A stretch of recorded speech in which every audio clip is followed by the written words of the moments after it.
Get out your brackets. Investor guru Warren Buffett, with a net worth of more than $60 billion, is offering to give away $1 billion to anyone participating in his bracket challenge. Now, anyone who can correctly predict the outcomes of all the NCAA tournament games. The real question is, what's in it for him and his sponsors? In tonight's reality check, Sam Brock goes searching for the answers. Tough assignment. Did you get to watch all the games today?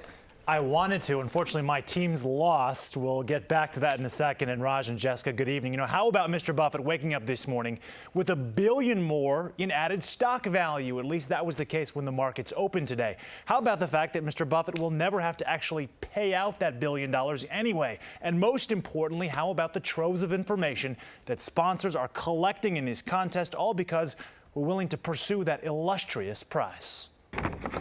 Quintillion, 223 quadrillion, 372 trillion. It's just another day in the office of applied mathematician Daniel Ostrov, who's about to explain how Warren Buffett's $1 billion bracket challenge, it will happen eventually, is connected to the universe. At least if you read the contest's fine print, which says the odds of winning are about 1 in 9 quintillion. The odds are absolutely astronomical. So say you have a blue penny and you put it into a stack of pennies, and that stack of pennies goes from the sun to as far as Pluto gets from the sun, and then the stack comes back to the sun, and then you repeat that 500 times. The chance that you will pull the blue penny from that gargantuan stack of pennies is actually higher than your chance of beating the published odds for the $1 billion bracket challenge. Basically, you can't win.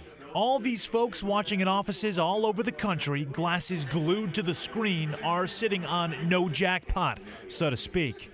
But what's in it for Buffett and the sponsors? Funny you should ask. What they're doing is saying, hi, would you like to win $1 billion? Sign up here. Versus saying, would you like to buy our stuff? That's not as nice, and it's considered spam. But if I send an email to you and say, would you like to come to my event? You feel good. And in fact, you might even owe me something, even if you don't come. Dr. David Mitroff, a brand awareness and marketing expert who owns Piedmont Avenue Consulting in Oakland, says users will definitely owe sponsors something, their information. Yahoo hosts the event, and even though the registration is closed right now, they've already signed up the chunk of 15 million players who didn't have Yahoo accounts previously. Yahoo is definitely going to gain from this. They're going to gain market share. They're going to get people excited about it. And guess what they're going to do? They're going to start saying, hey, don't forget, basketball just ended, but baseball's starting. You should do baseball. Meanwhile, the event's main sponsor, Quicken Loans, is getting you to fill out these forms on your home status and current mortgage rate. Again, that's 15 million people. Can you say, Quicken Loans says it's only looking to aggregate info to learn more about consumer trends, and Yahoo has not yet responded to our interview request.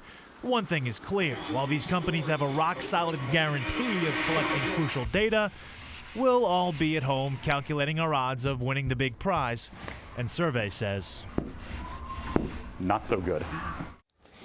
Now, all hope is not lost entirely. Quicken will be paying $100,000 each to the 20 most imperfect, or I should say 20 best imperfect brackets, even if somebody does go ahead and win the whole thing. Now, the company is also donating $1 million to charity. If you have more knowledge than, say, the typical fan, like well-known statistician Nate Silver, he calculates your odds at about 1 in 7 billion. That's roughly the population of the entire world. So basically, you should be fine, just as long as you did not pick Duke. I'm Sam Brock. That's today's reality check. Back to you all.